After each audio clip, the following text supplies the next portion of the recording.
Selamat datang di Baca Novel Channel. Jangan lupa like, komen dan subscribe agar tidak ketinggalan update terbaru dari kami. Terima kasih. Kali ini, kita akan melanjutkan cerita yang menarik dari sebuah novel yang berjudul Naga Bumi Penakluk Langit. Selamat mendengarkan. Bab 17, yang pertama berdiri di antara langit dan bumi. Wu Chen melangkah lebih dekat ke dinding batu, hingga jaraknya tinggal satu uluran tangan.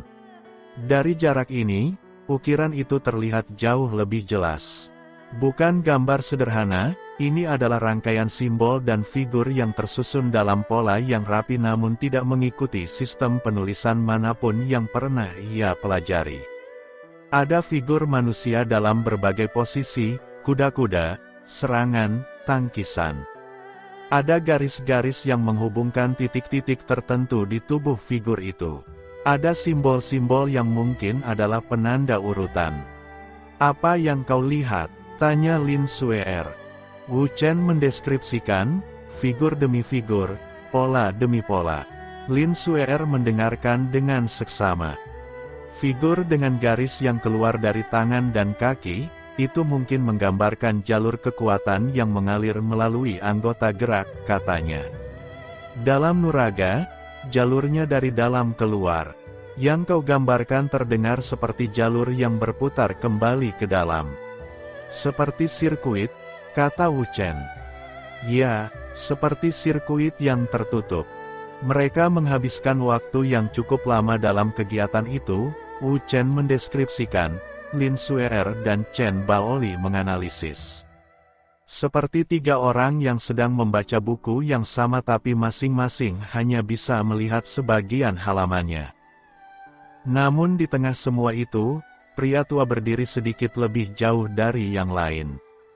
Tidak ikut bertanya, tidak ikut berkomentar, hanya berdiri memandangi dinding batu dengan tangan di belakang punggung. Lin Xuer yang kebetulan memandang ke arahnya menangkap sesuatu. Pria tua itu tidak memandangi batu dengan cara orang yang melihat sesuatu yang tidak ia mengerti. Ia memandanginya dengan cara orang yang sedang mengingat sesuatu. Ada bagian yang berbeda di sisi kanan, kata Wu Chen tiba-tiba. Ia bergerak ke kanan. Bagian ini berbeda, simbol-simbolnya lebih besar. Garis-garisnya lebih tegas. Dan di tengahnya, ada satu figur yang berbeda dari semua figur lain. Figur itu bukan dalam posisi bertarung. Ia berdiri tegak, dengan satu tangan terangkat ke atas dan satu tangan ke bawah, seperti menghubungkan langit dan bumi. Di sekelilingnya, garis-garis menjalar ke segala arah seperti akar pohon yang dilihat dari atas. Ini berbeda, kata Wu Chen. Figur yang lain menggambarkan teknik. Tapi yang ini, seperti gambaran seseorang, kata Lin Xuer pelan. Bukan teknik, tapi seseorang. Ya, persis seperti itu. Di catatan lama yang pernah kupelajari, kata Chen Baoli akhirnya dengan suara lebih pelan dari biasanya, ada sebutan untuk sosok yang dikatakan menciptakan jalur fisik dalam bentuknya yang paling murni. Namanya tidak pernah disebutkan secara langsung. Hanya disebut sebagai, ia berhenti sejenak, yang pertama berdiri di antara langit dan bumi. Wu Chen menatap figur di dinding batu itu, satu tangan ke atas, satu tangan ke bawah. Menghubungkan langit dan bumi, gumamnya pelan. Di belakangnya, tidak ada yang memperhatikan bahwa pria tua yang selama ini berdiri diam telah menutup matanya sesaat. Hanya Lin Xuer yang kebetulan menoleh, dan ia melihat. Cara pria tua itu menarik napas, pelan dan dalam. Cara yang dilakukan seseorang bukan karena kelelahan.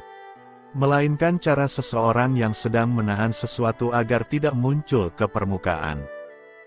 Lin Xuer mengalihkan pandangannya, menyimpan apa yang ia lihat.